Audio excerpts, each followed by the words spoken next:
저희가 지금 계속 교회의 가장 기초적인 부분들을 좀 살펴보고 있습니다. 지금 그 기초적인 것 살피는 9번째인데요. 한번 좀 돌이켜보면 저희가 제일 처음에 저희 교회를 시작하면서 기도의 집, 또 만민이 기도하는 집으로서의 교회, 이런 방향으로 나가기 원해서 하나님이 저희 교회를 시작하게 하셨고, 그래서 이제 새로운 시작들을 많이 하게 되었습니다. 그런데 이제 뭐가 다른지, 또 어떻게 이 기초를 놔야 하는지 하는 부분들을 처음에는 개념을 갖고 이야기하다가 이제는 그것을 3년 정도 해보면서 그것이 구체적으로 무엇인지를 더 알게 되었고, 실제적인 모습이 우리 안에 나타나게 되었던 것이죠. 그래서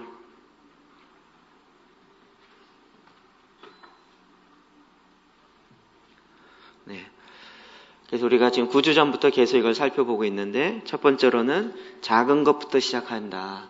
한 사람부터 시작하고 작은 것부터, 세순, 작은 것부터 시작한다는 것이었고, 그리고 교회의 가장 핵심적인 DNA가 무엇인가. 그래서 교회의 DNA.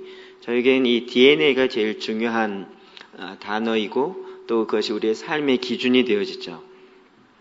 이것이 이제 조직체가 아니고 유기체적으로 우리가 흘러가기 위해서 교회 시스템을 교회 유기체적인 관점으로 보고 있습니다. 그러면서 이제 그 유기체 안에 이 가족과 같은 그런 형태이죠. 어떤 조직체의 어떤 서열을 놓는 것이 아니라 가족 같은 형태에서 영적 아비와 영적 청년과 영적 아이의 상태에서 우리가 더 성장하고 영적 아비가 되어서 이 땅 가운데 또 믿음의 공동체 가운데 행하시는 하나님의 일하심을 보는 것입니다. 이와 같은 유기체적인 조직의 가장 중요한 이 모임, 그것의 생명력은 하나님의 임재입니다. 하나님의 임재. 셀이나 DNA나 개인이나 하나님이 함께 하시는 하나님의 임재, 하나님이 나와 함께 계시는 것, 가장 중요한 부분입니다. 그리고 그 안에서 이제는 서로 관계가 양육적인 관계로 나아가는 것입니다. 우리는 그냥 좋은 관계로 끝나는 것이 아니라 널처링 릴레이션십, 그래서 양육적인 관계로 점점점 확장되어 나아가길 원하고, 그렇게 함에 있어서 우리가 이 땅을 축복하고 또 나뿐만 아니라 다른 사람들을 축복하는 제사장의 직임을 하나님께서 우리에게 회복하셨고, 그것이 우리 가운데 모든 성도 가운데 일어나는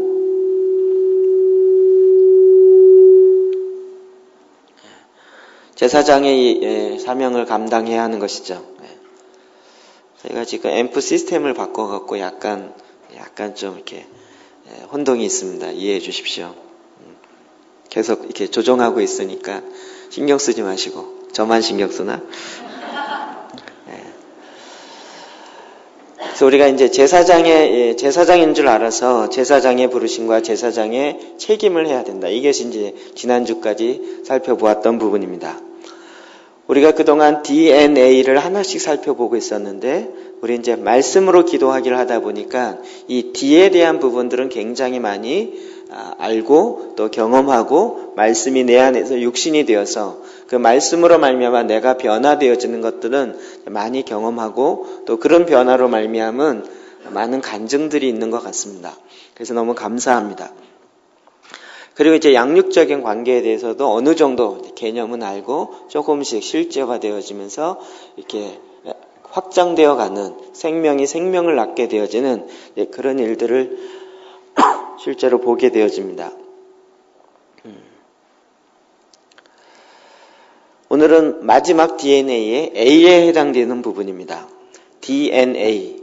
제가 엊그제 농담 삼아 이야기했는데, 우리가 모임은 DNA라고 하면서 맨날 모이면 D만 한다고요. DNA를 세 가지를 다 하는 것이 균형 있는 것인데, DNA는 다 안 하고 D, 조금 더 하면 N까지 가거나 A는 아예 생각지도 않는, 어찌 보면 우리에게 가장 취약한 부분이기도 합니다. 오늘 그 부분을 같이 좀 마지막으로 살펴보려고 합니다. 말씀은 마태복음 28장 18절에서 20절까지 말씀 같이 읽겠습니다. 시작.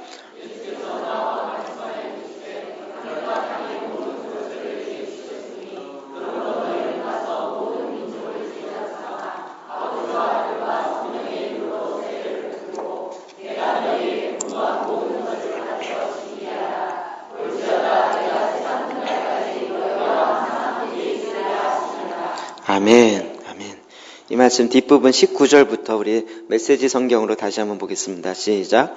너희는 세상으로 두루 나가서 만나는 모든 사람마다 이 생명의 길로 훈련시키고 아버지와 아들과 성령의 이름으로 그들에게 세례를 주어 표를 삼아라. 그리고 내가 너희에게 명령한 모든 것을 삶으로 살아가도록 가르쳐라. 너희가 이 일을 하는 동안 이 세대가 끝날 때까지 날마다 하루도 빠짐없이 내가 너희와 함께 있을 것이다. 아멘. 19절 말씀 메시지 성경으로 세상으로 두루 나가서 만나는 모든 사람마다 이 생명의 길로 훈련시키라고 주님이 명령하신 것입니다. 우리가 어떻게 이 DNA의 A 부분을 할 수 있을 것인가? 이것도 사람의 생각이나 사람의 계획으로 하는 것이 아니라 예수님께서 말씀을 통하여 우리에게 알려주신 그 방법대로 해야 하는 것입니다. 이 말씀은 우리가 잘 아는 것처럼 예수님의 마지막 대위임 명령입니다. Great Commission이라고 아예 신학적 용어로 이야기합니다. 명령 중에서도 가장 큰 대위임하는 가장 큰 명령이다라고 이야기하는 것이죠. 근데 이것에 배경이 있습니다. 예수님께서 부활하신 것이 이제 제자들 통하여 많은 사람들이 점점 보게 되어지면서 나타나는 반응들이 성경에 기록되어 있습니다. 여러분, 부활하신 예수님을 보면 사람들이 다 예수님을 믿을까요? 제가 말씀을 보면서 그렇지 않다라는 게 말씀에 나와 있구나라는 것을 알게 되었습니다. 예수님이 부활했다라는 사실을 오히려 숨기려는 사람들이 있었습니다. 그거는 종교 지도자들이었습니다. 예수님의 부활은 자기의 생각 속에서는 도저히 자기의 신학적 견해, 그들이 갖고 있는 사고체계로는 도저히 받아들일 수 없는 것이고 오히려 자기의 밥그릇이 위험하기 때문에 사람들을 돈으로 사서 예수가 부활한 것이 아니라 그 제자들이 그 시신을 훔쳐갔다라고 소문을 내도록 한 것입니다. 지금도 이와 같은 일들이 왕왕 있는 것을 봅니다. 뿐만 아니라 어떤 사람은 예수님의 부활하신 것을 실제로 보고도 믿지 않았던 것입니다. 17절에 보면 예수를 배웠고 경배하나 아직도 의심하는 사람들이 있더라. 아직도 의심하는 사람들이 있더라. 부활하신 예수님 그냥 눈으로 보고 확인하면서 인정은 합니다. 그러나 마음속에 여전한 의심이 있다는 것입니다. 자, 이 말씀을 이렇게 묵상하면서 아, 그렇구나. 하나님의 아들이신 예수님이 자기 눈앞에서 십자가에 반드시 죽은 것을 보고도 그리고 또 그 예수님이 다시 부활한 것을 자기 눈으로 똑똑히 확인했으면서도 불구하고 안 믿는 사람이 있구나. 의심하는 사람이 있구나. 전 개인적으로 성령의 일하신 것에 대해서 알고 이렇게 한 지가 한 7, 8년밖에 안 됐습니다. 제 신앙의 여정은 거의 보수적인 곳에 있었기 때문에 그래서 신앙의 신비한 체험들을 하는 사람에 대해서 굉장히 부러움이 있었습니다.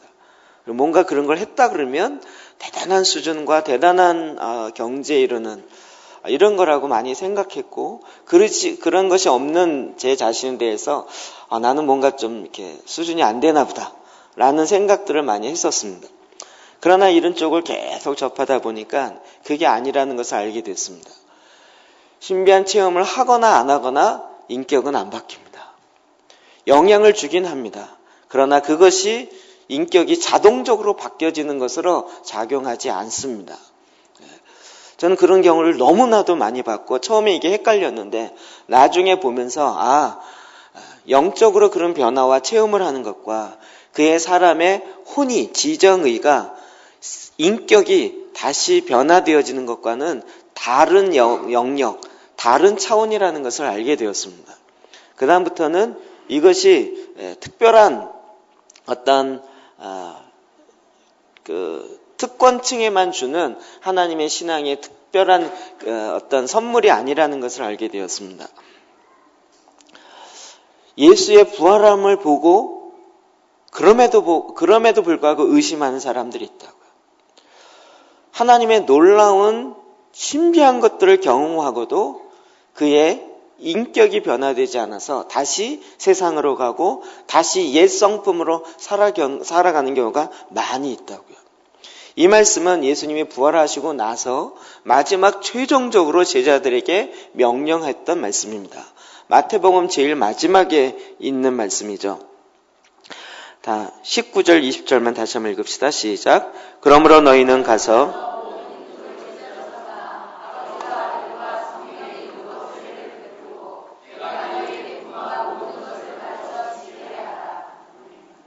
부활하신 예수님을 보고 믿는 자들을 향하여 예수님이 말씀하신 것입니다.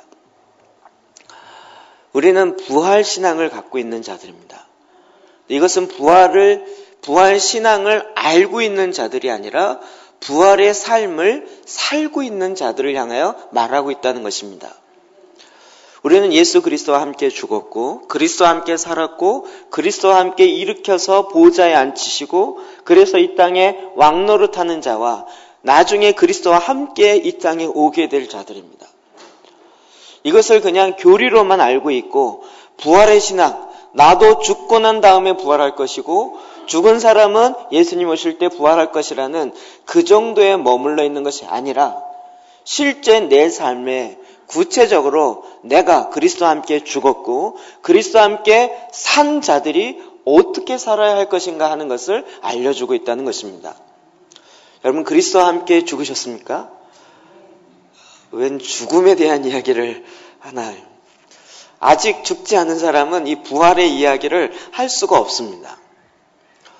가만히 보니까 오늘날 한국교회 안에 이 그리스도와 함께 죽었다라는 것을 아직 모르기 때문에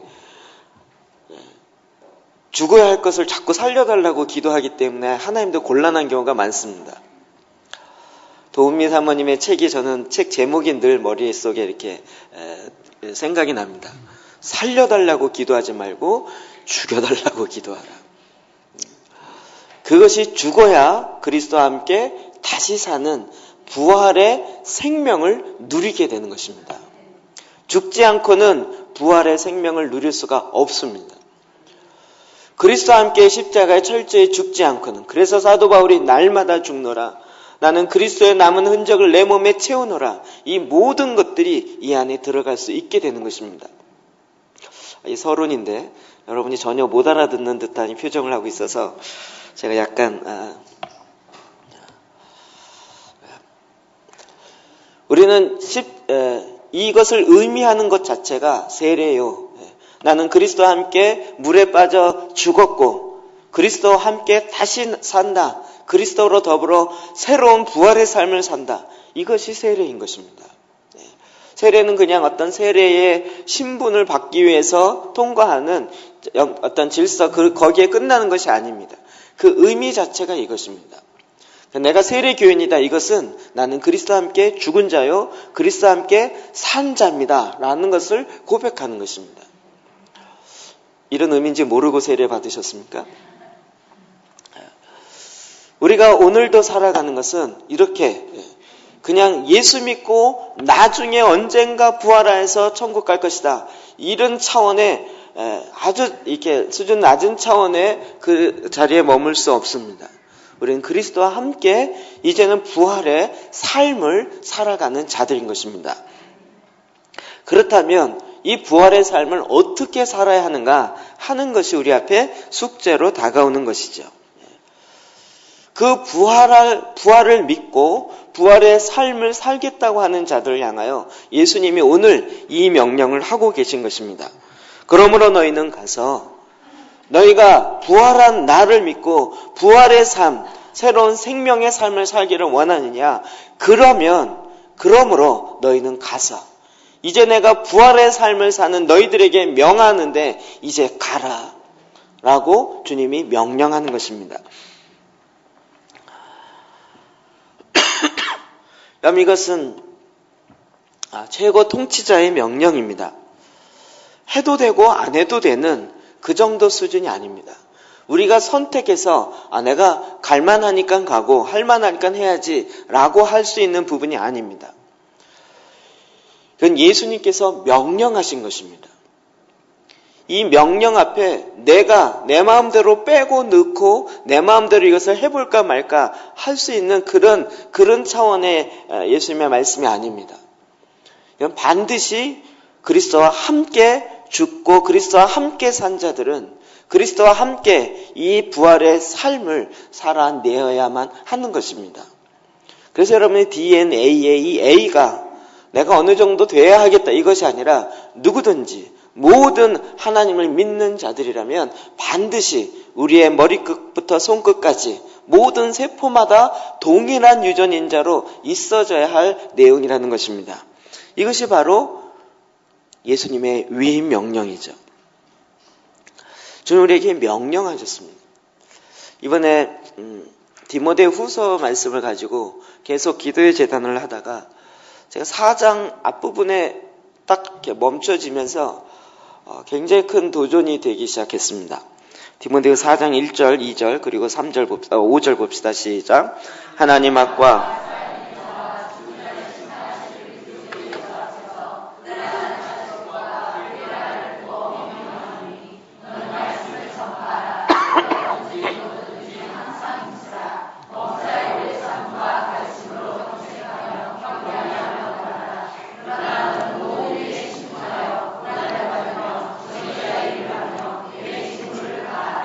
아멘. 디모데 후서에 나타난 하나님의 나라와 어둠의 세력에 대한 오늘 오후 예배 때 더 자세하게 더 많은 부분을 이야기하겠습니다. 가장 제 마음속에 크게 와닿았던 것 중에 하나는 바로 이 4장 1절, 2절이었습니다. 저도 처음으로 이렇게 저 자신을 돌아보게 되었고 사도 바울이 지금 자기가 죽을 날이 다 되었다라는 것을 본인도 알고 있습니다. 로마 감옥에 2차 투옥이 되었고 AD 약 67년경입니다. 66년에 67년경. 그래 이것이 이제 사도 바울이 쓴 마지막 서신입니다. 유언입니다. 저는 이 죽음에 대한 어떤 특별한 감정이 있는데 이게 어디서부터 왔나 잘 몰랐었습니다. 그리고 사람이 마지막이라는 이 단어 앞에 숙연해질 수밖에 없습니다. 아무리 청개구리라 할지라도 어머니의 유언은 그대로 지키는 것이 마지막에 갖고 있는 힘이라 그럴까요? 지금 사도 바울이 마지막으로 디모데에게 이야기합니다. 만약에 내가 마지막으로 유언한다면 나는 무슨 말을 할까? 이 마지막이라는 것이 갖고 있는 사람 마음속에 갖는 이 울림들이 있습니다. 사도 바울이 이 마지막이라는 이야기를 그 앞부분에도 이미 했지만 그러나 다시 디모데에게 이야기하면서 이렇게 이야기합니다. 하나님 앞과 살아있는 자와 죽은 자를 심판하실 그리스도 예수 앞에서 단어가 반복되어지면 금방 이렇게 캐치해야 됩니다. 앞이라는 단어가 2번 나오죠. 하나님 앞과 예수 앞에서요. 내가 지금 너에게 명령하는데 너에게 명하는데 이게 그냥 내가 어느 정도 중요하게 힘줘서 얘기하는 이 정도가 아니라 하나님 앞에서 너에게 이야기한다. 그러니까 지금 나의 말은 내 말이기 전에 하나님이 나에게 주신 말씀이고 그 나에게 준 가장 중요한 그리고 마지막으로 남기는 그 한마디다. 이 정도의 무게를 갖고 있는 거죠. 그 하나님 앞에서뿐만 아니라 이제는 그리스도 앞에서 너에게 명하는 것이죠. 근데 그 그리스도를 어떤 분이라고 표현하고 있냐면 살아있는 자와 죽은 자를 심판하실 예수 그리스도. 여러분 죽으면 끝이라고 생각하는데 큰 착각입니다. 죽고 난 다음에도 죽은 자도 심판하시는 예수 그리스도 앞에 서게 되어 있습니다. 죽음으로 모든 것이 다 해결되지 않습니다. 오히려 죽음은 내 문제를 해결할 수 있는 모든 기회를 놓쳐버리는 마지막 관문에 불과한 것입니다. 이 세상은 이 죽음에 대해서 끝이라고 생각합니다. 굉장히 큰 착각입니다. 산 자나 죽은 자를 다 심판하시는 그 예수 그리스도 앞에 우리 모두가 다 쓸 것입니다. 얼마나 이 비장한 과거로 이야기하고 있는 사도 바울의 마음인지 조금씩 느껴지죠. 여기서 끝나지 않습니다. 그가 나타나실 것과 그의 나라를 두고 엄히 명하노니. 그가 다시 나타나요. 산자뿐만 아니라 죽은 자도 심판하실 심판의 주로 다시 나타나실 그 예수 그리스도. 그 앞에서 내가 엄히 명하노니. 뿐만 아니라 그렇게 되어질 때 하나님의 나라가 완성되어서 완전히 주님의 머리 대신 예수 그리스도로 말미암아 그리스도를 통하여서 모든 것이 다 통치되게 될 그 나라 앞에서 그 나라를 두고 내가 엄히 명하노니. 사실 그 앞에 있는 모든 수식어 다 띄고 내가 너에게 명하노니 이 한마디만 해도 마지막 명령이기 때문에 마음에 계속 간직했을 거야. 디모데의 영적 멘토이고 영적 아비인 사도 바울의 이 마지막 서신에 내가 너에게 간곡히 명하노니 이 한마디만 했어도 계속 그 마지막 유언을 반복하며 되새기며 생각했을 것이야. 거기다 내가 너에게 엄히 명하노니. 그냥 명하는 정도가 아니라 정말 가장 엄숙하고 가장 중요한 이 말을 너에게 한다라고 하는 것이죠. 그 앞에 더 많은 수식어들이 붙어 있었던 것입니다. 사도 바울이 디모데에게 내가 너에게 유언으로 엄히 명하노니 하나님 앞과 예수 그리스도 앞 죽은 자와 산 자를 다 심판하실 그 예수 그리스도 앞에서 뿐만 아니라 다시 오셔서 반드시 나타날 것이고 그리고 그의 나라를 반드시 이루실 것인데 그 앞에서 내가 너에게 엄히 명하노니. 여러분, 이거는 정말 결코 피해갈 수 없는, 피해가서는 안 되는 그 명령인 것입니다. 너는 말씀을 전파하라. 때를 얻든지 못 얻든지 항상 힘쓰라. 엄히 명하면서 말씀하는 그 내용이 바로 이것이었습니다. 너는 말씀을 전파하라. 때를 얻든지 못 얻든지 항상 힘쓰라. 범사에 오래 참음과 가르침으로 경책하며 경계하며 권하라. 그래서 5절에 그러나 너는 모든 일에 신중하여 고난을 받으며 전도자의 일을 하며 내 직무를 다하라. 계속 엄히 명하면서 전도자의 일을 하며 내 직무를 다하라는 거예요. 네가 이제 부활의 삶을 살기로 되었고 그 삶을 살고 있느냐? 그것이 바로 이 말씀을 전하는 것인데 이 말씀을 전하는 것에 때를 얻든지 못 얻든지 항상 힘쓰라. 이를 위해서 범사에 오래 참음과 가르침으로 경책하며 경계하며 권하라. 사도 바울한테 특별한 화법이죠. 똑같은 이야기지만 단어를 바꿔가면서 계속 말하고 있습니다. 저는 이런 표현을 못합니다. 똑같은 말은 똑같은 단어를 쓸 수밖에 없는 저의 이 어휘 실력에 딸림이 있는데 사도 바울은 계속 오래 참고 가르침으로 계속 경책하고 경계하고 권하라는 거예요. 무엇을요? 말씀을 권하라고요. 이렇게 말씀을 전하는 일들을 계속 인내 가운데 하라고요.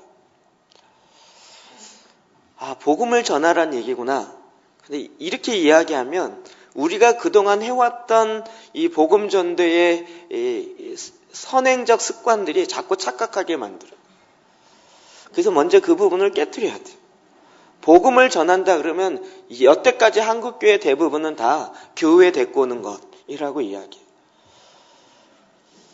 계속 지난번부터 말씀드렸지만 복음을 전하는 것, 전도라는 것 실패가 있을 수 없다. 뉴욕에서 전도했던 지금도 길거리 전도하는 지호은 목사님의 전도에 대한 정의죠. 전도란 실패가 있을 수 없다. 왜요? 말씀이 전하는 거예요. 말씀을 전하는 거예요. 말씀을 전하는 것에 실패라는 게 있을 수가 없죠. 근데 그 사람이 반응을 보이느냐 안 보이느냐에 따라서 전도가 실패했느냐 안 실패했느냐 이렇게 평가될 수 없다고. 그냥 하나님의 말씀을 전하라고요. 전하고 난 다음에 그가 교회를 오든 안 되든 그건 그 사람이 어떻게 반응하냐 그 사람의 책임이고 우리의 책임은 말씀을 전하라고요. 우리 교회를 전하거나 교회 이름이나 교회 프로그램이나 목사님의 이름을 전하지 말고 하나님의 말씀을 전하라고요. 이걸 누가 전합니까? 부활의 신앙을 갖고 있는, 부활의 삶을 사는 모든 성도들이 다 해야 할 일이라고요. 사도 바울이 엄히 명하는 부분입니다. 우리는 이 부분에 어느덧 제가 이렇게 보면서 이제 거꾸로 된 것 같아요. 일본을 갔다 오는 후유증이 여전히 있는 것 같은데, 일본은 지금 다른 사람에게 피해주지 않기 위해서 복음도 전하지 않았던 그런 죄를 회개하면서 이제는 우리가 전합시다라면서 막 젊은 세대에 일어나고 있는데, 우리나라는 거꾸로 다른 사람에게 피해주지 말도록 복음을 전하지 맙시다 하는 쪽에 더 많은 내용들이 들어오고 있는 것 같아요. 물론 너무 이렇게 상식이 어긋나는 부분에 있어서는 우리가 조심해야 될 부분이 있습니다. 그러나 부활의 삶을 살아야 될 우리의 삶의 목표로 하나님께서 우리에게 주어진 것은 바로 말씀을 전하는 것입니다. 하나님의 말씀을 전하라고요. 모세오경부터 시작하는 하나님의 살아있고 생명력 있고 이 천지가 없어진다 할지라도 영원토록 없어지지 아니하는 이 말씀을 전하라고요. 이 말씀을 전하는 것에 우리 모두가 다 부름을 받았고 그 삶을 살아내야 한다고요. 나는 복음 전도자의 은사가 없어. 이건 은사가 뭔지를 모르기 때문에 그렇습니다. 은사는 나중 차원, 2차적인 차원입니다. 우리는 누구나 다 말씀을 전해야 되는 책임이 있는 자들입니다. 근데 하나님이 특별히 그 부분에 복음 전도자의 직임과 사명을 부여하셔서 그것이 그의 삶의 가장 첫 번째로 그 역할을 하게 하는 차원에서 은사를 주시고 복음 전도자라는 직임을 주시는 것이죠. 그 방향으로 난 안 나갈 것이기 때문에, 나는 가르침의 직임이 있기 때문에 나는 복음 전하는 것을 안 해도 돼 라고 생각하는 건 이 본질적인 1차원적인 차원을 인정 안 하는 것으로 착각하는 것입니다. 그걸 놓치지 마십시오. 1차원적인 이 부분에 있어 우리가 모두가 다 감당해야 하는 것입니다. 사도 바울은 이 부분에 있어서 정말 그가 할 수 있는 최고의 표현으로 최고의 마음을 담아서 지금 디모데에게 권면하고 있습니다. 하나님 앞과 살아있는 자와 죽은 자를 심판하실 그리스도 앞에서 그가 나타나실 곳과 그의 나라를 두고 엄히 명하노니 너는 말씀을 전파하라. 너는 말씀을 전파하라. 너는 말씀을 전파하라. 주님이 우리에게 명하셨던 것입니다. 우리가 주님을 사랑하면 주님의 명령을 지키는 것은 당연한 것입니다. 요한복음 14장 15절 시작. 아멘. 우리가 주님을 사랑한다라고 입술로 고백하고 찬양하면서 주님이 우리에게 명령하는 그 계명을 지키지 않는다면, 그것도 대위임 명령, 많지도 않아요.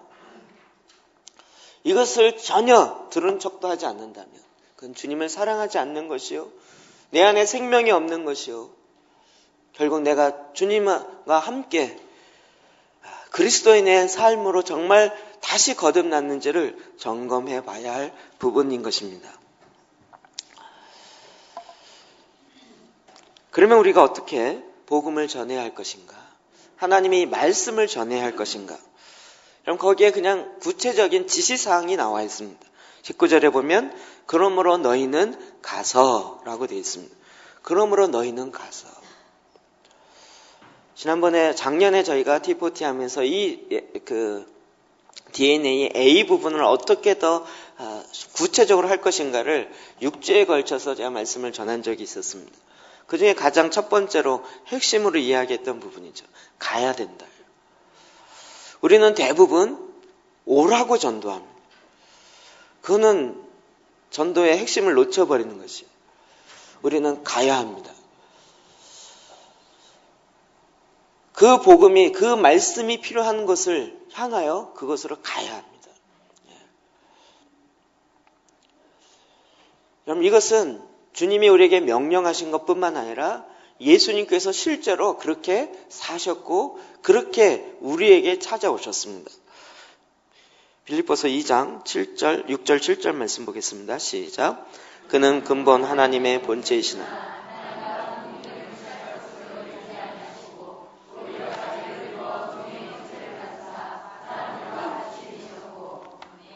아멘. 하나님과 근본 본체이십니다. 하나님과 동등하십니다. 그런데도 불구하고 동등됨을 여기지 아니하시고 자기를 비워서 종의 형체를 가지사 사람과 같이 되셨고 사람의 모양으로 나타나서 자기를 낮추시고 죽기까지 복종하셨으니 곧 십자가의 죽음이라. 우리 편에서는 예수님이 온 거지만 예수님 편에서는 하나님과 동등되어지는 그 보좌에서 우리에게 향하여 간 것입니다.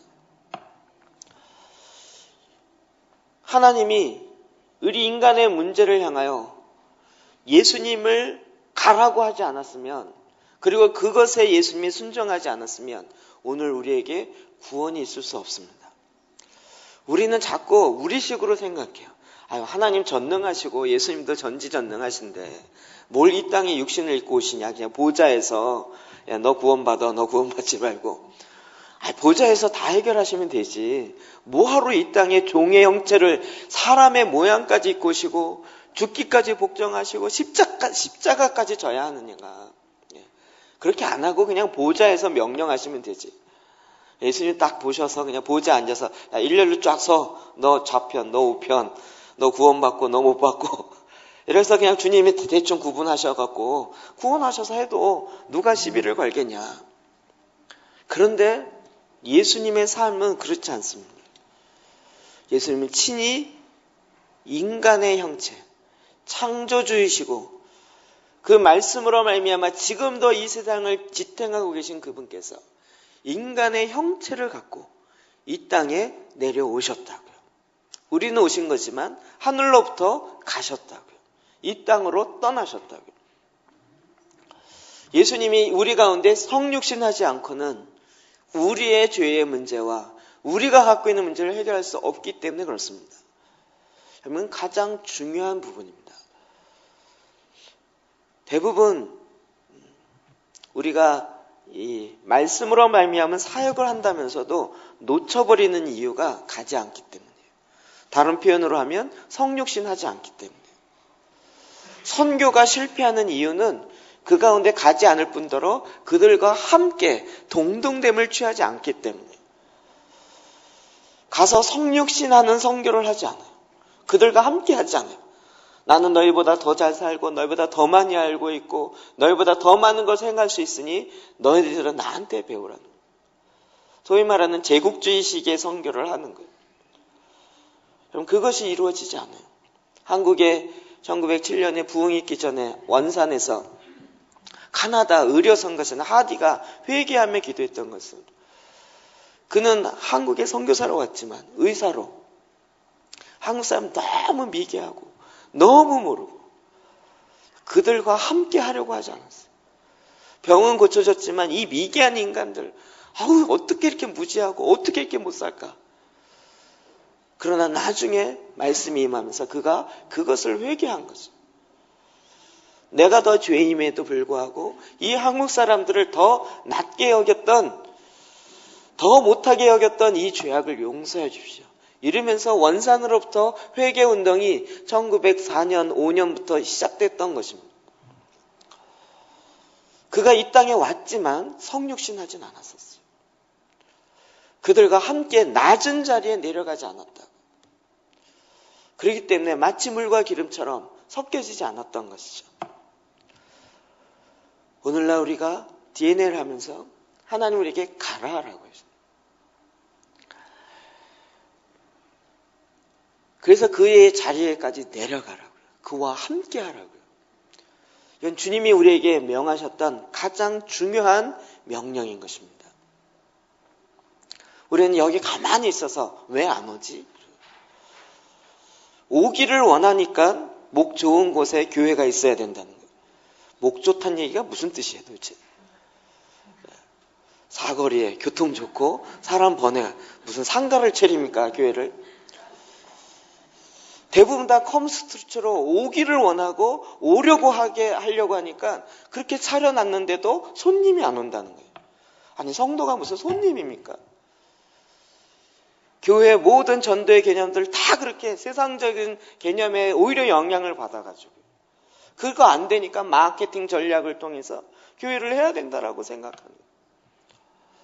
그리고 고객 감동하듯이 성도 감동을 시켜야 그래야 뭐가 되어진다라고 생각하는 이것이 너무나도 편만한 게 지금 한국 교회의 모습 중에 하나의 단면이죠. 주님은 오라라고 이야기한 것이 아니에요.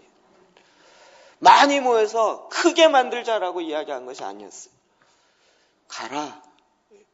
여러분 정말 두 자밖에 안 되지만 아주 핵심적인 주님의 명령입니다. 예수님이 제자들에게 실제로 또 이렇게 말하였고 기도하였습니다. 요한복음 17장 18절 시작. 아버지께서 나를 세상에 보내신 것 같이 나도 그들을 세상에 보내었고.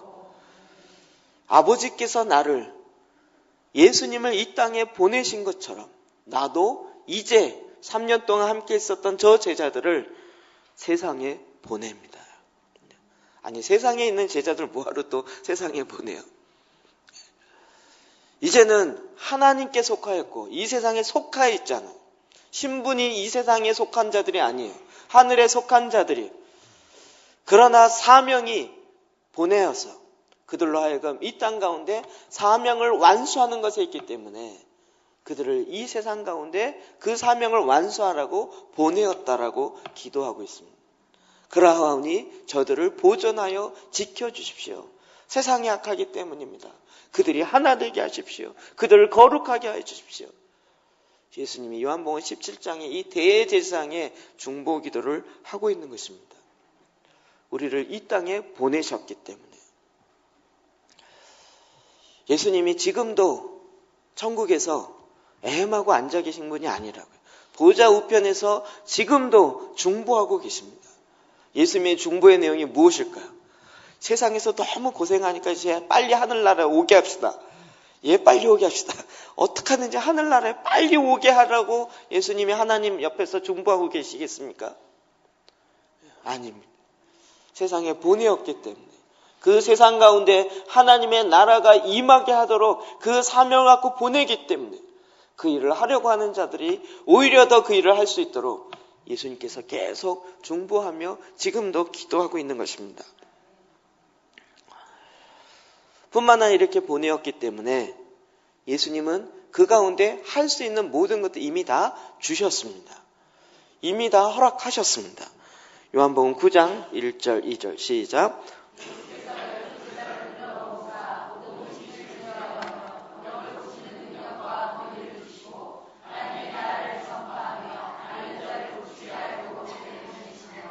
아멘.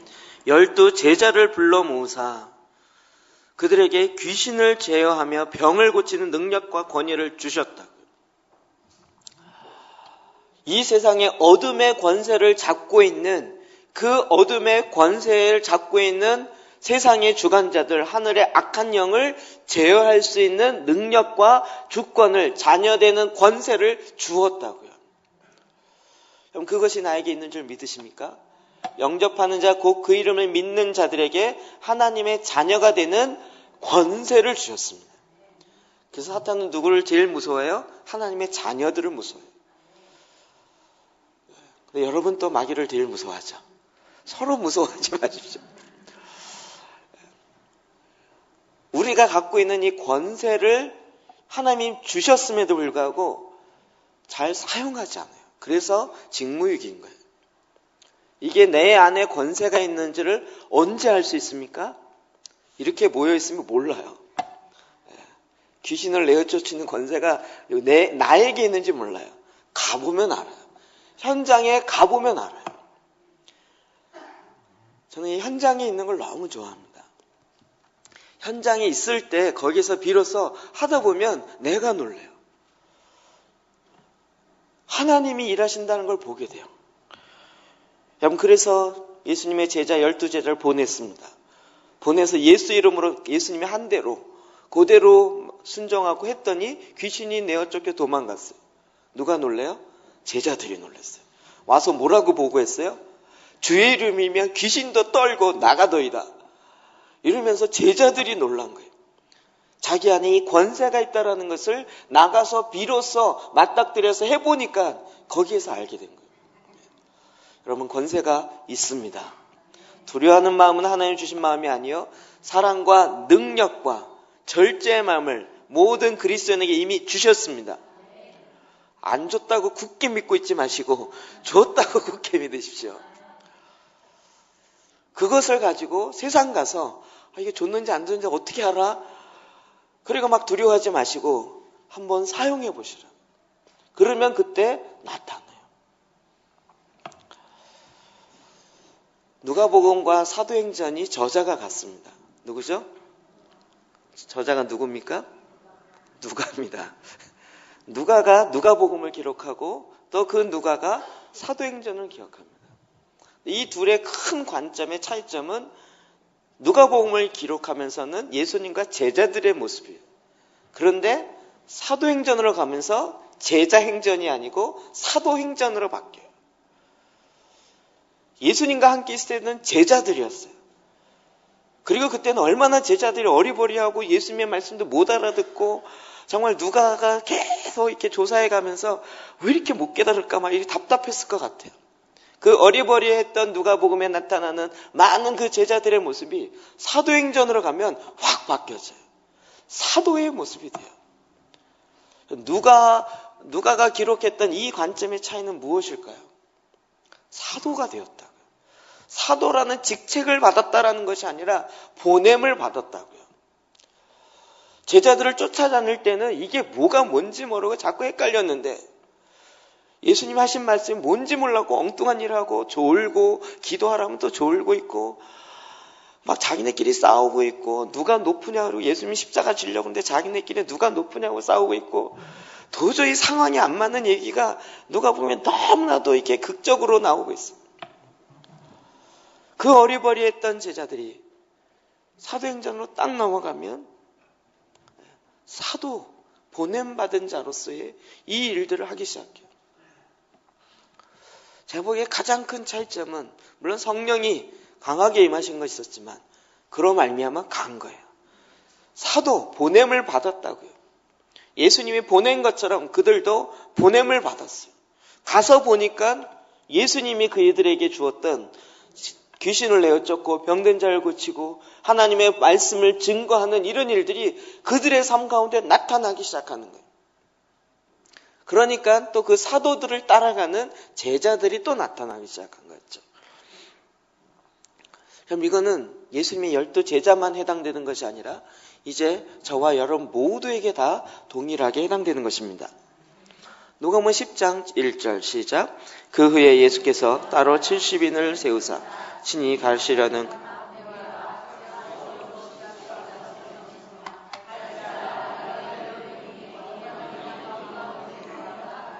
아멘. 갈지어다. 가라. 이제는 12제자가 아니라 70명이에요. 이 사람 이름도 안 나옵니다. 그러나 그들을 둘씩 짜쳐서 예수님이 가시려는 그 동네, 그 지역에 보냈다고요. 그들에게도 동일하게 귀신을 내어 쫓고 병든 자를 고치고 하나님의 나라가 가까웠다라는 말씀을 전하도록 명령을 하시고 그리고 그들이 순종하여 갑니다. 그리고 그것에 하나님 나라가 가까웠고 이제 너희는 회개하고 하나님 나라에 들어오라고 전하는 것입니다. 그런데 그렇게 전하면서 예수님이 뭐라 그러냐면 갈지어다 내가 너희를 보냄이 어린 양을 이리 가운데로 보낸과 같도다. 약간 방골 기질이 있는 사람은 그러면 뭐하러 보내? 이 생각이 확 들지 않아요? 예.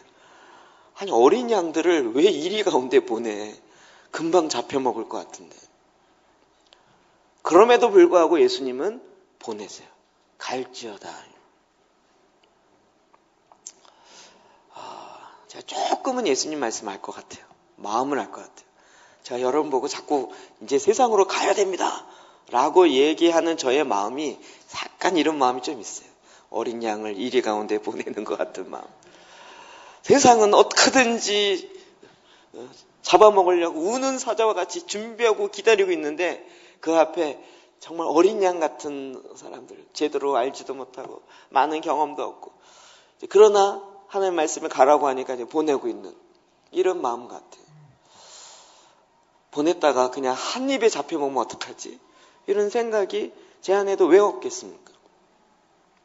그런데 하나님께서요, 오히려 그 가운데 그럼에도 불구하고 어떻게 보호하시는지, 어떻게 지키시는지, 어떻게 함께 하는지를 알게 하려는 하나님의 뜻과 계획이 있습니다.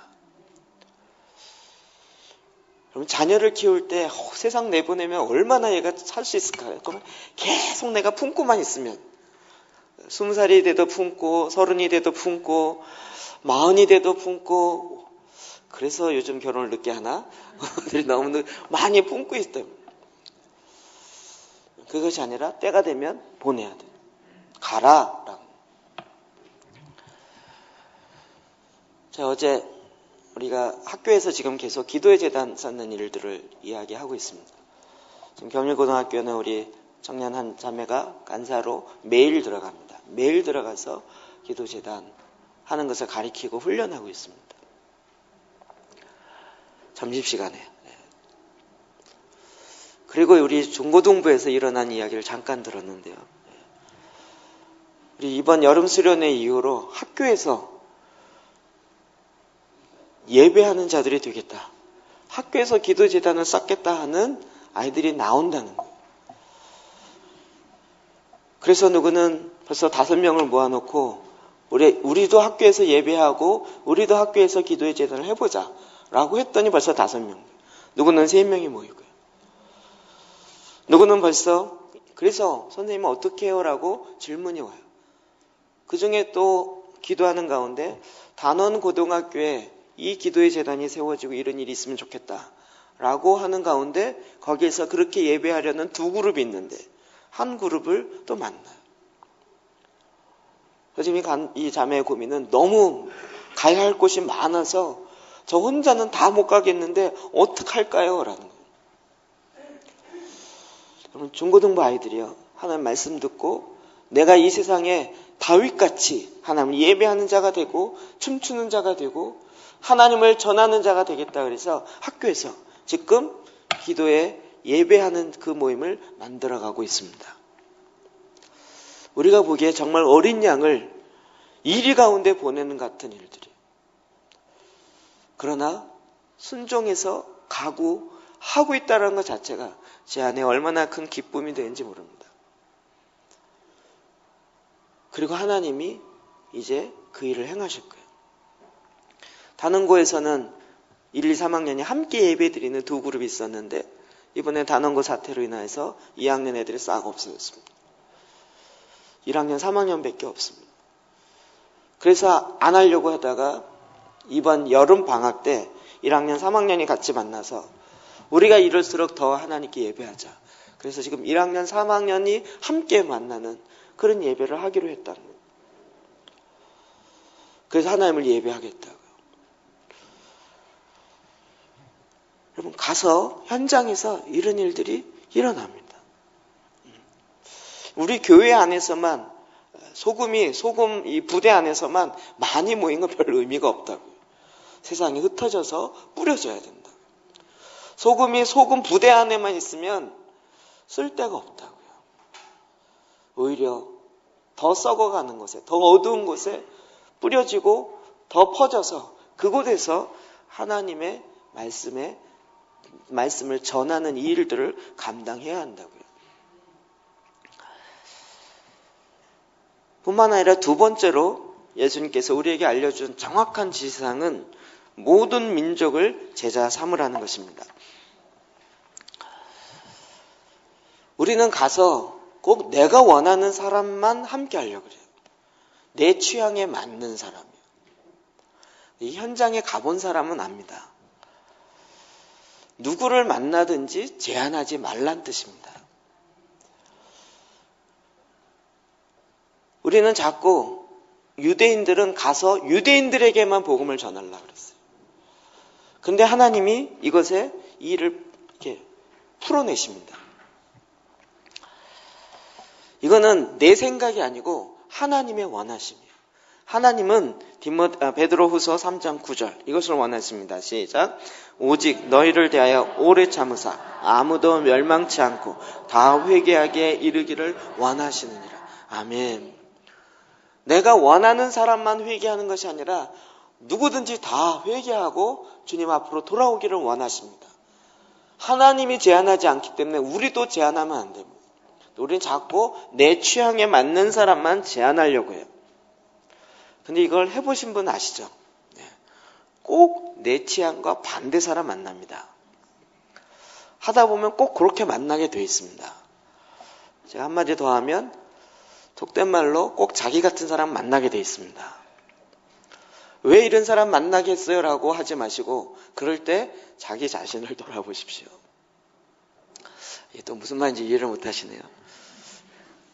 가서 말씀을 전하려고 하면 어떤 사람이 말씀을 받아들일까 자꾸 내가 찾아요. 그러면 뭐 착하고 말씀 잘 들을 만한 사람, 그런 사람 이렇게 찾아가려고 그래요. 이 사람이다라고 딱 잡아보면 말하면 잘 받아들여요. 그런데 그 사람 어떤 사람이에요? 잘 받지만 결코 안 변하는 사람. 꼭 자기 같은 사람 만난다니까요. 그래갖고 막 1년 동안 애써도 안 바뀌어요. 왜 안 바뀌냐? 너 정말 내가 이렇게 애쓰고 노력하는데 넌 왜 이렇게 내가 하는 말을 안 받아들이냐? 탁 뒤통수 때리는 얘기가 있죠. 너를 생각해봐라. 자기가 꼭 그 스타일이었던 거죠. 그래서 여러분 평상시 잘 하셔야 합니다. 여러분이 어떻게 하느냐가 나가서 고만한 사람 만나게 되어 있습니다. 안 나가봐서 이게 뭔 얘기인 줄 모르시네요. 이제 나가보십시오. 나가서 하십시오. 우리는 내가 제한하지 말고 하나님이 나에게 붙이는 사람들을 제한 없이 조건 없이 만나서 그 가운데 하나님의 말씀을 전해야 하는 것입니다. 창세기 17장 5절 시작. 이제 후로는 내 이름을 아브라함이라 하지 아니하고 아브라함이라 하리니 이는 내가 너를 여러 민족의 아버지가 되게 함이니라. 아멘.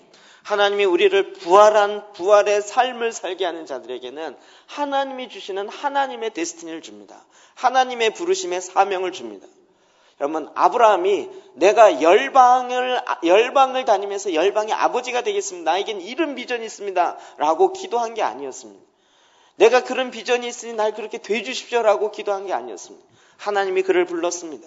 그리고 하나님이 그를 향한 하나님의 뜻을 그에게 알려줬습니다. 그게 그를 향한 데스티니, 그를 향한 부르심의 소망이었습니다. 너는 열방의 아비가 될 것이다. 여러분, 아브라함이 난 그거 못하겠는데요. 난 그건 하기 싫은데요. 이럴 수 있는 부분이 아닙니다. 하나님이 그렇게 불렀고 하나님이 그렇게 명하였습니다. 그래서 그는 정말 열방의 여러 민족의 아버지가 지금 되어 있습니다. 여러분, 아브라함의 무덤 한번 나중에 유튜브에서 영상으로 쳐보십시오. 정말 무덤 하나 갖고 전 세계의 모습이 그 무덤에 딱 들어가 있습니다. 무덤 하나 넣고 무덤을 반쪽 내갖고요. 이쪽은 유태인, 이쪽은 이슬람. 둘 다 자기의 조상이에요. 그래서 들어가는 것도 이쪽은 유대인만 들어가고 이쪽은 이슬람 사람만 들어가요. 아예 그렇게 돼 있어요. 그래서 가까이도 못 가고 막 그래서 저 멀리서 보게 돼 있고요. 무덤 하나 넣고 지금도 이렇게 대치하면서 싸우는 세 개의 그 작은 모습이 그 무덤 안에 딱 있습니다. 반대쪽으로 가려면 이스라엘을 나와서 유대 쪽으로 돌아서 유대 지방으로 그 이슬람 지역으로 돌아서 글로 들어가서 가셔야 돼요. 지금도 이 말씀 그대로 되어 있습니다. 왜요? 하나님이 그렇게 하기로 정하셨기 때문에. 여러 민족의 아비가 되었고 그 말씀대로 이루어졌기 때문에 그렇습니다. 하나님이 우리를 향하여 구원하시고 새 생명 주시고 새 사람이 되게 하셔서 하나님이 원하셨던 하나님의 계획과 하나님의 뜻을 우리에게 펼치십니다. 그것이 디모데전서 2장 9절 읽어볼까요? 시작.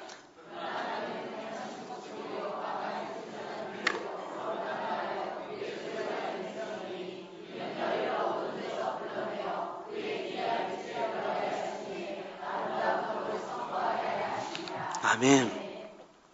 내가 무엇을 원하느냐 상관없이 하나님이 우리를 구원하셔서 우리로 하여금 택하신 족속이 되게 하셨고 왕이요 제사장이 되게 하셨습니다. 하나님의 통치가 이루어지는 거룩한 나라가 되게 하셨습니다. 그리고 이제는 이 백성은 나의 백성이고 나의 것이다 라고 하나님이 말씀하셨습니다. 왜 이렇게 했느냐? 너희를 어두운 데서 불러내어 그의 기이한 빛을 들어가게 하신 이에 하나님의 아름다운 그 덕을 선포하게 하려고요. 이게 어려운 얘기가 아니고요. 유대인들 출애굽한 걸 보면 금방 이해합니다. 애굽에 있는 어두운 가운데서 하나님이 그를 불러내어서 하나님이 원하셨던 기이한 빛 가운데 들어가게 하신 그 하나님을 계속 찬양하고 계속 높이게 하려고 하나님이 이렇게 하셨다고요. 이거 지금도 그렇게 하고 있습니다. 유대인들은 지금도요. 우리를 이집트에서 구원해낸 하나님을 찬양합니다. 제가 작년에 아주 재밌는 일이 하나 있었는데 작년에 그 홍콩 가기 전에 리더십 서밋을 갈 때 그것을 주도했던 사람이 데이빗 데미안이라고 이집트 사람이었습니다. 이집트 koptik교회에서 예수를 믿고 완전히 지금 목숨 내놓고 이렇게 주를 믿고 의사였지만 다 내려놓고 지금 하나님의 부르심 따라 이렇게 움직이고 있습니다. 그분 중심으로 이렇게 모였던 리더십 서밋이라 이제 뭐 이렇게 한 100여 명 지도자들이 모였습니다. 근데 재밌는 것은 매튜 툴러라고 유대인 랍비인데 한국 와서 말씀을 전하는 유대인 랍비 목사님이 있습니다. 우리 교회도 한 번 왔었죠? 그분도 온 거예요. 근데 더 재밌는 것은 같이 이렇게 제가 먼저 밥을 먹으려고 딱 자리를 앉았는데 그 매튜 툴러 되는 분이 저랑 대각선 되는 자리에 딱 앉아요. 그래갖고 영어가 안 돼서 이거 참 그래서 그냥 뭐 하이 뭐 헬로우 뭐 이러다가 이렇게 밥만 먹고 있는데 그 옆에 또 그 데이빗 데미안이 앉은 거였어요. 앉기는 제가 제일 먼저 앉았는데 사람들이 그냥 오더니 제 주위에 이렇게 앉기 시작한 거예요. 매튜 툴러는 유대인입니다. 랍비고 또 예수를 믿는 사람입니다. 정통 유대인입니다. 그리고 이 데이빗 데미안은 이집트 사람입니다. 예수를 믿는 사람입니다. 같이 이제 밥을 먹으니까 서로 얘기하는데 서양 사람들이 얘기를 많이 하잖아요. 유대인들은 특히 쉬지 않고 말하기로 유명하죠. 막 얘기합니다. 그래서 서로 얘기하면서 어떻게 되니까 이 매튜 툴러 나이를 몰라서 어떻게 되냐 물었더니 서로 물어보더라고요. 그 옆에 앉아있는 잘 아는 한국 목사님과 나이가 더 어리더라고요. 그래서 당신 나보다 동생이라고 그랬더니 나이는 어리지만 내가 목사 일은 내가 훨씬 더 많이 했기 때문에 내가 더 선배다 얘기를 하는 거예요. 유대인들은 절대 지질 않아요. 말에. 그래도 한국은 나이로 따지기 때문에 네가 동생이다 그랬더니 이거 갖고 계속 싸우기 시작한 거였어요. 끝까지 앉아요. 그러다가 이제 얘기가 돌면서 데이빗 데미안이 그 주강사처럼 있고 옆에 있으니까 그래서 이제 이집트에 대한 특히 koptik교회에서 예수를 고난 가운데 예수 믿고 이런 것에 대한 아는 게 별로 없어서 그래서 이집트 사람인데도 이런 일을 하는 게 너무 신기하잖아요. 그래서 이제 슬쩍 물었죠. 이집트에 정말 크리스천이 많이 있나 보죠? 그러더니 이제 매튜 툴러랑 데이빗 데미안이랑 둘이 얘기하기 시작했어요. 유대인과 이집트 사람이 얘기하기 시작했어요. 많이 있냐 했더니 유대인 이 랍비가 대답하는 게 우리도 메시아닉 주 있다. 물어보지도 않는데 대답을 해요. 이집트 사람이 고난 가운데 지금도 있지만 그래도 신앙을 포기하지 않은 사람이 있다. 실제 기독교의 유산은 이집트에 더 많다. 막 그렇잖아요. 그랬더니 딱 그것을, 그 많은 유산을 무너뜨리고 하나님이 우리를 구원하셨다. 이집트에는 놀라운 나일강이 있다 그랬더니 그 나일강을 피로 만드신 하나님이 우리를 구원하셨다. 이 둘이 이제 말씀을 갖고 절대 안 져요. 절대 안 져요. 이집트에는 정말 많은 지금도 그렇잖아요. 스핑크스부터 시작하여 피라미드 여러 가지 이런 유산들이 많잖아요. 이런 걸 얘기하면 그 모든 것들을 우박으로 무너뜨리신 하나님이 우리를 구원하셔서 이스라엘을 만드셨다. 물어보지도 않았는데 그걸 계속 얘기해서 밥 먹다 싸우는 줄 알았어요. 무슨 민족 전쟁 같아요. 근데 물론 이제 다 예수를 믿는 사람이고 이게 그냥 농담 삼아 이렇게 얘기하는 건데요. 그래도 지지 않아요. 또 이스라엘 백성을 출애굽한 것을요, 유대인은 지금도 자랑하고 지금도 그걸 찬양해요. 그 기이한 빛을 행하신 하나님을 지금도 노래해요. 지금도 그들의 자긍심으로 딱 갖고 있어요. 하나님이 이렇게 하길 원하셨어요. 근데 그게 유대인, 랍비인 그 사람뿐만 아니라 우리 모두에게도 다 마찬가지라고요.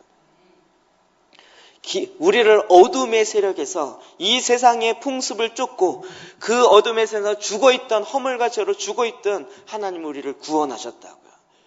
이 기이한 빛 가운데 들어가게 하신 그 하나님을 우리가 계속 찬양하게 하라고요.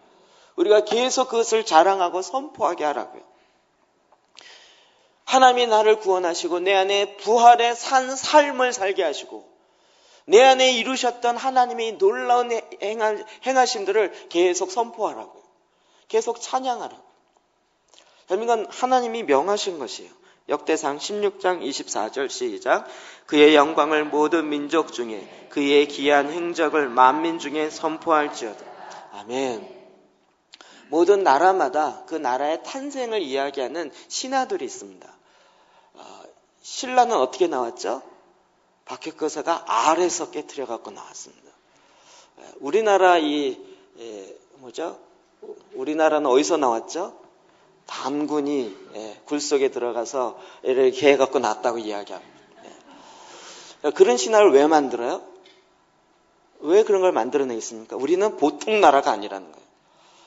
우리는 특별한 이런 것 때문에 정통성을 갖고 나왔다. 이런 걸 얘기하고 싶어서 그 나라마다 건국 신화를 만들죠.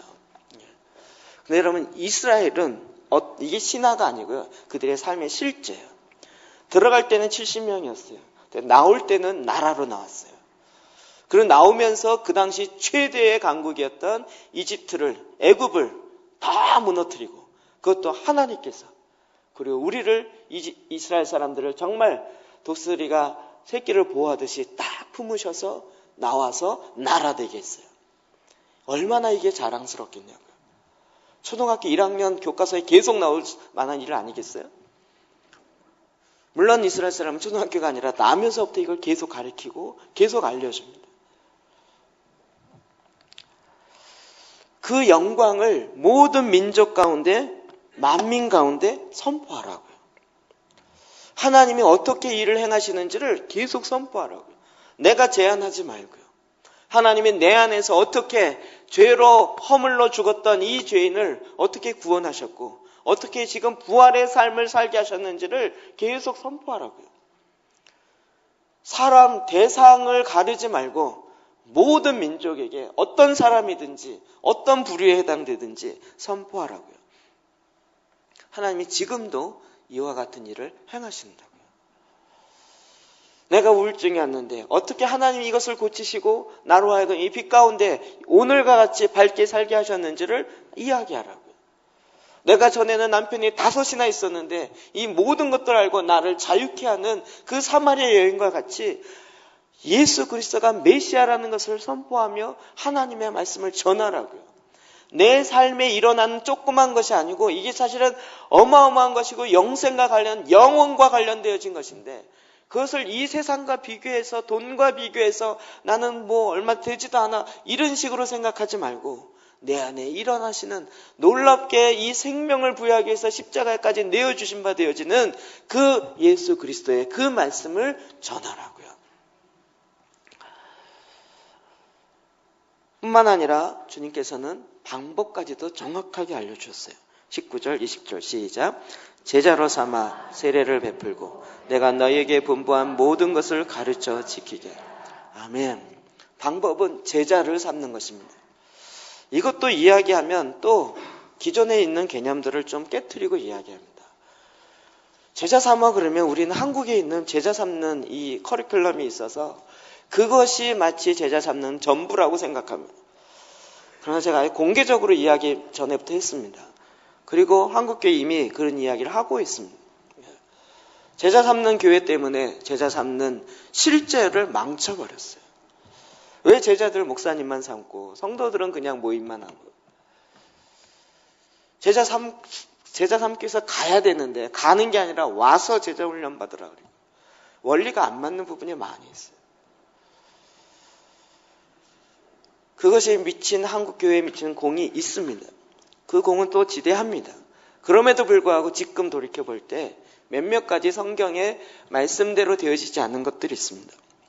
이런 것 때문에 우리는 제자 삼아 그러면 뭔가 내가 제자 삼을 수 있는 선생으로서 충분한 훈련과 준비가 되어야 제자 삼을 수 있다라는 전제가 깔리게 되었어요. 그러니까 제자 삼으라 그러면 나는 못해 라는 얘기를 함부로 하는 거죠. 왜? 예수님이 명하셨는데도 불구하고 나는 못해요 라는 거예요. 엄히 명하셨는데도 그 앞에 너무 믿음 좋게 배짱 좋게 난 못해요 라고 이야기하는 거예요. 하나님 말씀에 완전히 반대로 가게 되어 있는 지금의 모습을 보는 거죠. 제자 삼아는 그게 아닙니다.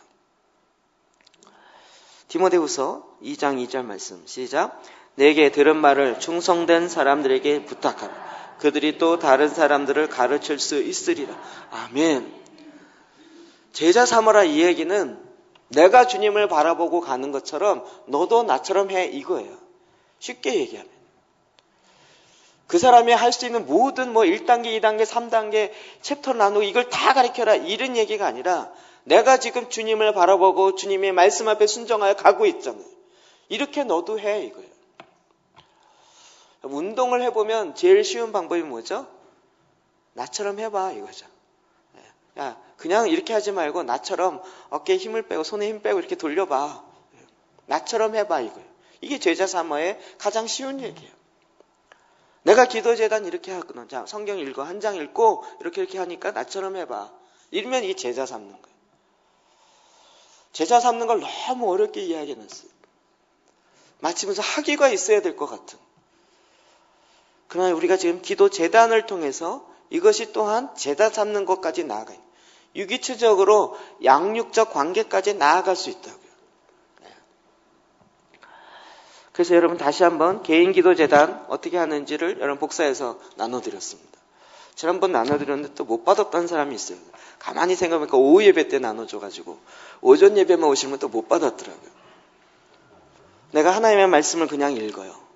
읽을 때 하나님을 찬양하거나 혹은 하나님께 말씀에 근거하여 회개하는 이 두 가지 축을 가지고 말씀을 읽어요. 한 절 읽고 태초에 하나님이 천지를 창조하시니라 딱 읽고 나면 그 다음에 천지를 창조하신 하나님을 찬양합니다. 이렇게 하든지 아니면 하나님이 천지를 창조했는데 이것을 믿지 않았음을 회개합니다. 이렇게 하든지 한 절을 딱 읽고 그거에 해당되어진 내용을 자기 말 넣지 마세요.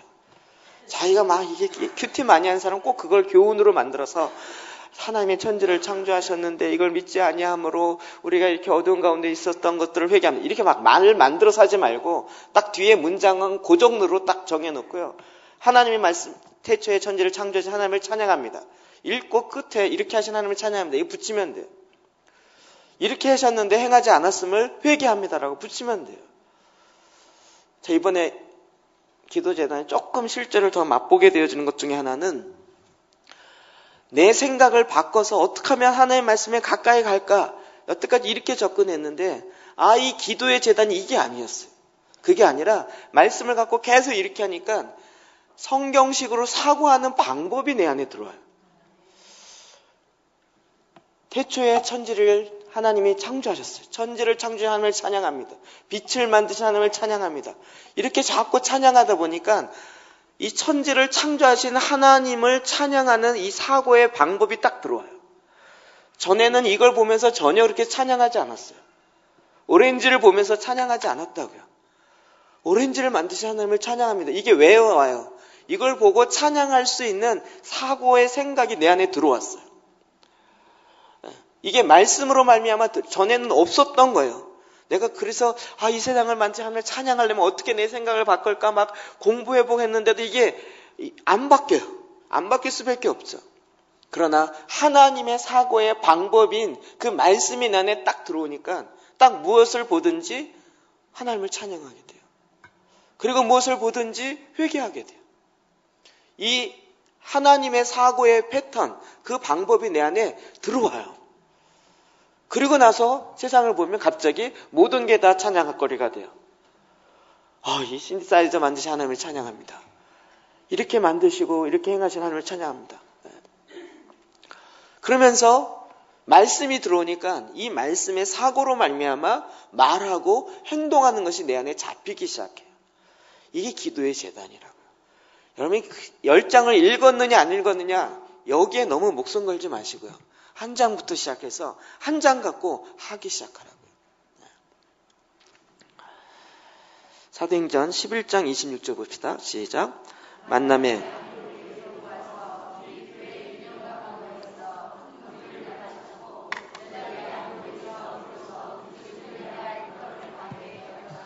아멘. 이 말씀하기 전에 조금만 더 설명드리면 여러분 그 나눠진 쪽지를 보십시오. 기도재단 순서에서 첫 번째는 찬양을 하십시오. 그냥 191장 내가 매일 기쁘게 술래 한 장을 외우십시오. 4절까지 있는데 외우십시오. 못 외우겠거든 새벽 예배 나오십시오. 우리가 앞으로 한 넉 달은 부를 것 같습니다. 한 곡을 넉 달 계속 부를 거예요. 내가 매일 기쁘게 술래길에 기도의 재단 하려 그러면 내가 매일 기쁘게 기도해 하는 거예요. 성령이 계시네 할렐루야 함께 계시 성령이 내 안에 계시는구나. 이걸 찬양해요. 두 번을 찬양해요. 그러니까 무슨 곡 할까 고를 필요도 없어요. 그냥 내가 매일 기쁘게 술래 그러면 이제 기도의 재단 시작하는 거예요. 집에서도 내가 매일 그러면 애들이 나오기 시작하는 거예요. 이렇게. 다른 거 필요 없어요. 그냥 내가 매일 기쁘게 이렇게. 그래서 그걸 두 번 부르면서 그냥 입술만 부르지 말고 마음을 다해 불러요. 그 다음에 오늘 디모데 후서다. 그러면 1장. 자, 1장 하는 거예요. 하루에 한 장만 하세요. 처음에는 하루에 한 장. 그 다음에 한 절을 읽어요. 읽고 난 다음에 이렇게 말씀한 하나님을 찬양합니다. 혹은 이런 일을 행하신 하나님을 찬양합니다. 읽고 뒤에 붙이면 돼요. 그걸 뒤에다 막 말을 꽈가지고 뭐 낱말 맞추기처럼 짧은 글짓기처럼 할 필요가 없이 이렇게 말씀하신 하나님을 찬양합니다. 이렇게 행하신 주님을 찬양합니다. 라고 한 절 읽고 뒤에 붙여요. 어떤 건 물론 한 절이 아직 이 문장이 안 끝나는 경우가 있어요. 그럴 때는 두 절 해도 돼요. 그래서 그냥 내 생각이나 내 어떤 방법을 붙이지 마시고 그냥 말씀을 있는 그대로 찬양하고 혹은 회개하기 시작합니다. 그래서 한 장을 중간에 끊고 기도 들어가는 게 아니라 한 장 전체를 하는 거예요. 전체를 하고 난 다음에 마음속에 이렇게 찬양하고 회개합니다. 이 말을 하고 나면 마음에 남는 여운이 있어요. 내 마음에 강하게 오는 여운이 있어요. 그걸 가지고 찬양하는 기도를 하기 시작해요. 그걸 가지고 회개하는 기도를 하기 시작해요. 제가 해보니까 회개 기도든지 찬양하는 기도든지 이 두 가지를 했는데 이 회개 기도하는 쪽으로 잘 안 가려고 하는 이 습성이 있어요. 아예 기도 재단할 때 그 다음부터는 소리를 내서 회개 기도하는 걸 먼저 하세요. 내가 한 장 읽은 가운데서 이렇게 읽고 마음에 찔림이 됐던 그런 절 몇 개 있죠. 그걸 딱 잡고 하나님 이렇게 말씀하셨는데 내가 이렇게 살지 않았음을 회개합니다. 라고 회개하는 기도를 하기 시작해요. 한 장을 다 하고 난 다음에. 만약에 둘이 할 때는 한 장을 읽고 난 다음에 어떻게 했는지를 좀 나누세요. 내 마음에 이렇게 여운이 남는 것을 이 말씀이 여운이 많이 남다. 나누시고 그러면 제목이 한 2개나 3개가 정해질 것입니다. 그럼 그거 가지고 기도하기 시작해요. 기도도 먼저 회개 기도를 하시고 그 다음은 찬양하는 기도를 하세요. 그리고 나서 둘이 할 때는 이렇게 했음을 회개합니다 하고 회개 기도했던 거를 서로 한 번씩 하시고, 그리고 찬양하는 기도를 한 번씩 하시고 아멘 마치면 됩니다. 어렵지 않죠? 이렇게 해서 성경 전체를 하기 시작해요. 자, 요즘에 저희가 서신설 계속하면서요, 너무나도 자신 있게 되어지는 건 전략, 에베소에 다 나와요.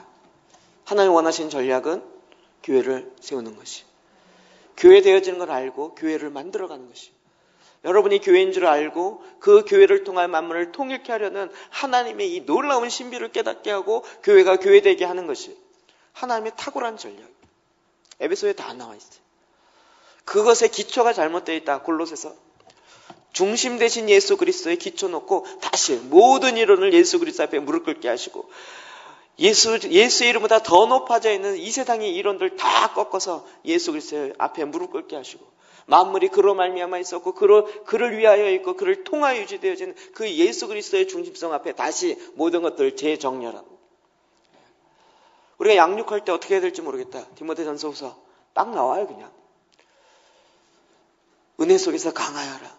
네가 누구한테 배운지 이 말씀에 굳건하게 살아. 그래서 그 말씀이 내 안에 그냥 말씀으로 들어오는 거예요.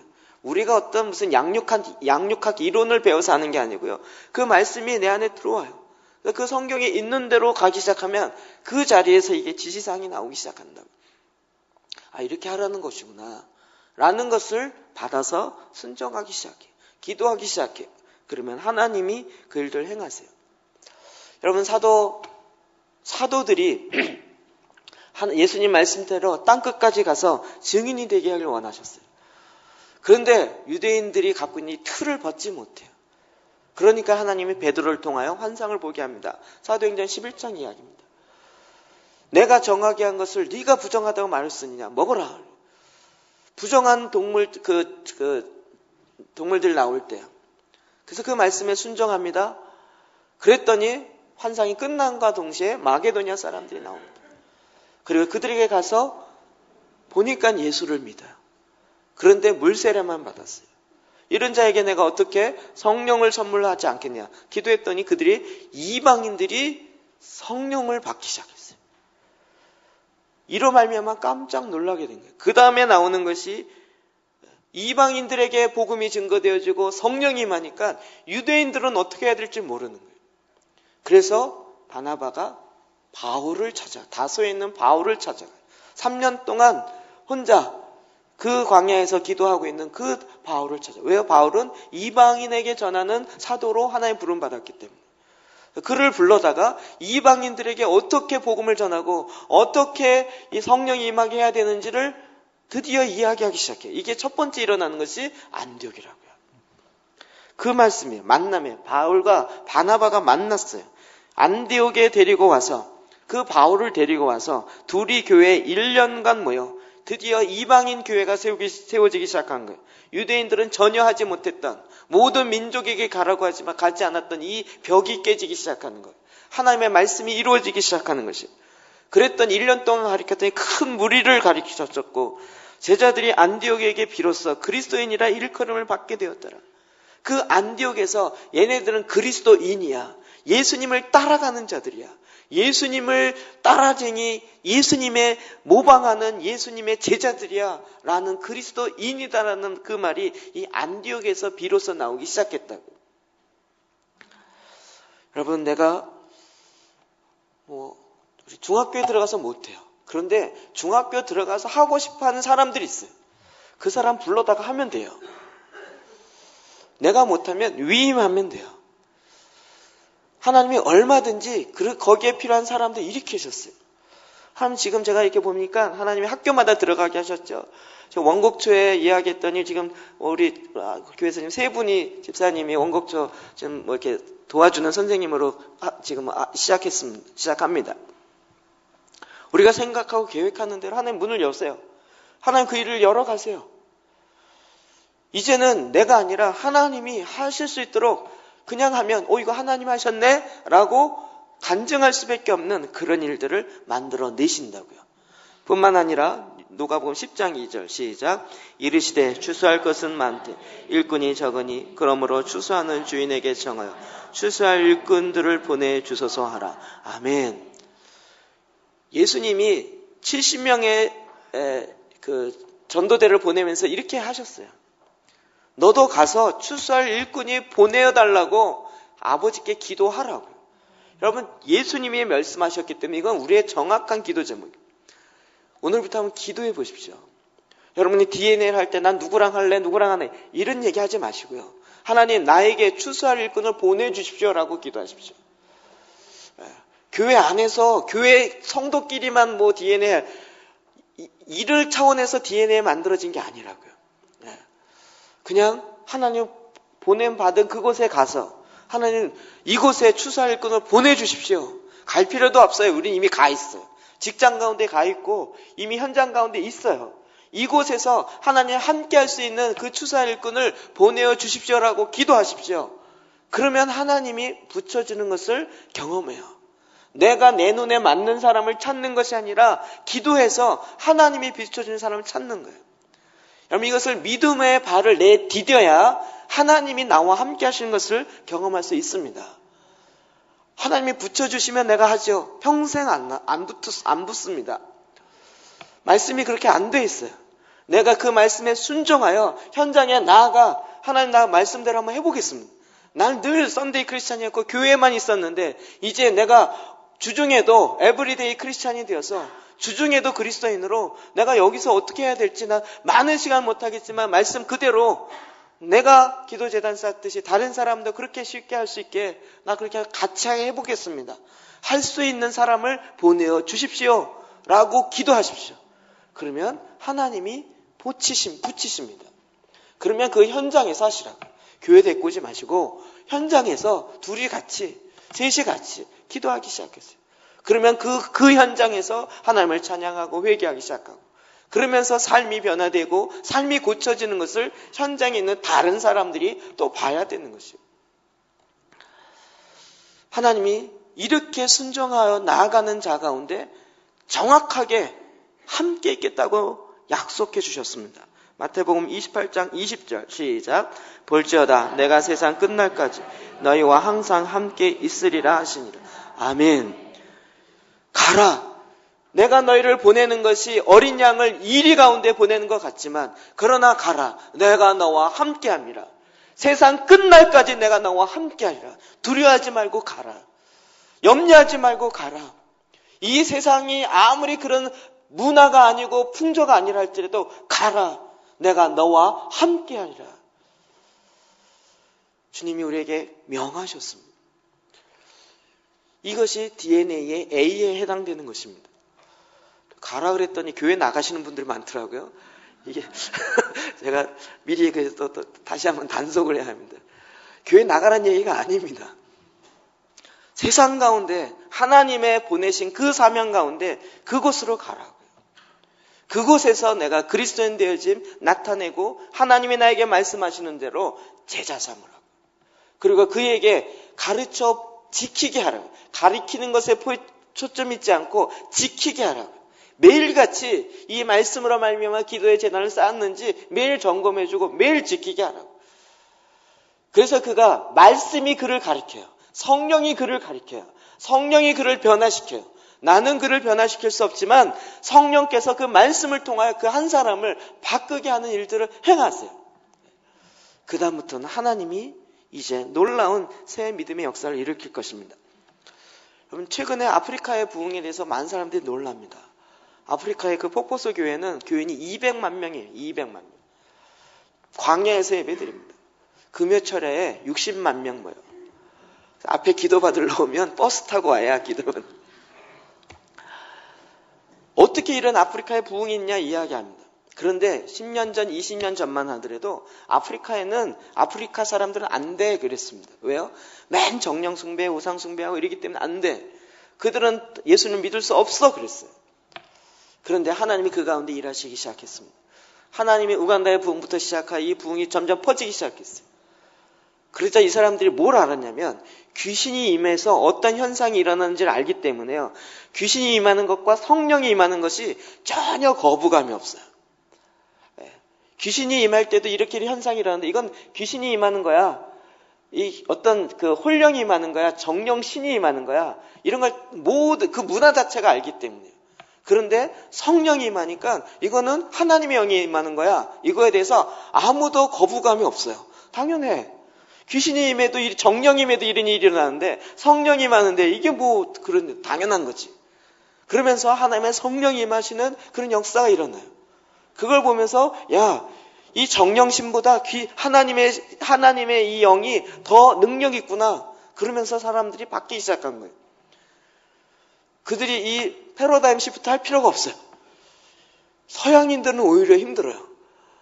너무 사고체계가 막 논리적이고 이성적이어갖고 성령이 임해도 이게 논리적으로 임해야 되고 성령이 임해야 돼도 이렇게 이게 맞아 틀려 막 따져야 되는데 아프리카 사람은 그런 게 없어요. 그러니까 하나님이 임하시는 대로 하나님이 역사하시는 대로 그냥 바르게 주의 말씀이 들어가고 하나님의 성령이 들어가기 시작하니까 사람들이 변화되기 시작하는 거예요. 오늘 하나님께서 저와 여러분 가운데 얼마든지 일을 행하실 수 있습니다. 부활의 삶입니다. 부활의 삶입니다. 내가 그동안 안 됐다는 것은 당연합니다. 내 육신의 생각과 육신의 그동안 경험을 했을 때는 안 될 수밖에 없습니다. 그건 사실은 안 돼야 맞습니다. 그러나 이제 내가 하나님이 주시는 말씀과 하나님이 주시는 방법으로 하나님 명령 앞에 순종하여 나갈 때 하나님이 내 삶 가운데 실제로 행하시는가 안 행하시는가를 여러분의 삶 속에서 경험하여 맛보아 하시기를 주의 이름으로 축복합니다. 기도하시겠습니다.